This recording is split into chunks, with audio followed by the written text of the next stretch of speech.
Watchmen contains extreme violence, strong language and scenes of a sexual nature from the start.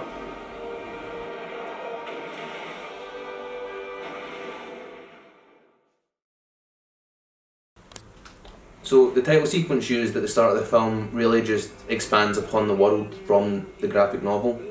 You didn't really have this unless you bought the tie-ins, which isn't really a point of the graphic novel, but this really expands upon the world and really sets in stone everything that's expected to happen throughout the story. Some of it is subverted, some of it isn't. So this overall is really great because it does help with world building and the viewer's understanding of the world, which you can't exactly get without purchasing the other parts of the series. Because Alan Moore only really wanted to just he wanted to do 6 issues to begin with, but then they were licensed to do 12. So he had to expand upon it, but then other writers and stuff took over other parts of it. Like you'd have the original Minutemen who would experience their own stories that aren't shown throughout this book or this movie.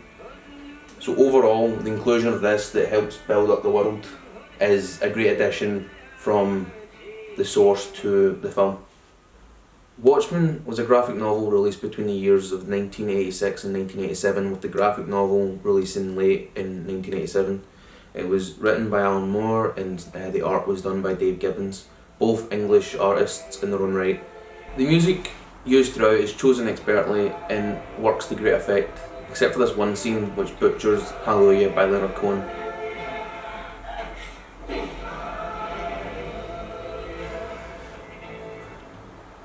Zack Snyder decided he wanted to make this film along with David Hayter, who finalised the script for Watchmen. In 2009 this was released and it came to some critical success. Some people criticised it, saying it was far too different to the graphic novel, the major thing being the giant squid monster. I think personally the movie does it much better, that instead of taking an extra dimensional being and humanity like coalescing around that and that being the catalyst for why humanity comes together, taking something that humanity created itself and humanity becoming fearful of it was much better. And if Alan Moore ever actually watched the film, I'm pretty sure he would agree. Casting in this film is great, but I think the best casting choice is Jeffrey Dean Morgan as the comedian, because I think he captures the character better than anyone else does. He has the mannerisms, he has the way that the character looks and feels throughout it. Being like the macho person that he is in the start of the film to when he's crying later on shows the range of emotions that he can pull from, and I just feel like he's the best cast and best acted character in the film. There is some stuff that is missing from the film which is in the graphic novel, such as the Black Freighter storyline, which is the comic within the comic, which really grounds the stories through human eyes, because the rest of the graphic novel is experienced through Dr. Manhattan, Rorschach and other people which are superheroes and psychopaths. So experience it just a little part of the story through humans that are just going by their daily life really, increases the stakes, because some of these people could survive the world getting blown up, whereas these humans couldn't.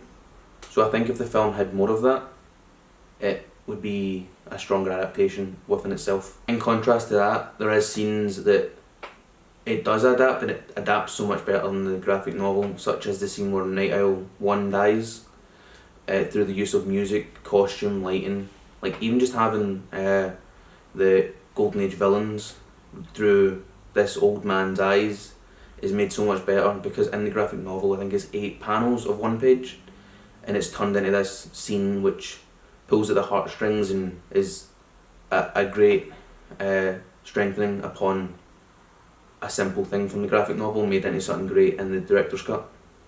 Rorschach in the film is very heavily misinterpreted. He's made far too cool and he's given far too of a noble cause that's shown in the film, compared to what the character is supposed to be. The character is supposed to be the psychopath that thinks justice is the end goal no matter what the outcome is, to the point where the film tries to get it, but the way we see it is that Rorschach's in the right to expose what Ozymandias has done when he's not, but Rorschach's sense of justice is so skewed that is unbelievable. And Zack Snyder suffers from being a fan of this, that he's made Rorschach far too likeable as a person instead of the murderous psychopath that he is. Rorschach in the graphic novel isn't as good as he should be. There is still some sense of him being too cool for the book, but in the movie it is made much worse. Costumes used throughout the film for Golden Age heroes such as the original Night Owl and the comedian's first look, spectacular, definitely taken straight from the page. It's great how they managed to get the vibrant colours or even the looks of the costume onto the screen. However, when they have the second generation of heroes, such as Night Owl 2 or Rorschach, in the comics they have a more Silver Age look compared to their older generational Golden Age looks. So in the comics they have their Silver Age looks, which are, kind of tactile, but not as tactile as like later generations of comics. Zack Snyder uses more 80s and 90s, late 90s style costumes by having them more militaristic and like a darker exterior, kind of like later Batman costumes where Batman's very heavily suited instead of being like the spandex and tights that are used in earlier like Adam West Batman. It's good. Sometimes the colours in the graphic novel are kind of bad because Night Owl is brown instead of like being like a dark brown. It's like a very light brown, so it's kind of ugly to look at. So that's good in that sense. However, it doesn't carry on the same style of being Silver Age heroes, which tend to be like more realistic than their Golden Age counterparts, but still not as grounded as later heroes were to come to be. Not just talking about the superhero costumes, the other outfits used throughout the film are great. They're very era appropriate, very Cold War aesthetic, and really helps sort of like ground the world and how it makes everything feel very, very timely to when it's set. Alan Moore said that Watchmen was unfilmable. He was wrong. He said he'd never watched the film. He did compliment David Hayter's script, saying it was the closest adaptation he's ever seen, but he also has prominently said he's never going to watch any of his work that's adapted. He said that the best way to enjoy Watchmen is on a Saturday night by the fire, reading it. He's wrong, because this film gets over the themes very clearly. This book is not perfect, this film is not perfect, however they both do things much better than each other, and overall I believe the film is a great adaptation of this book.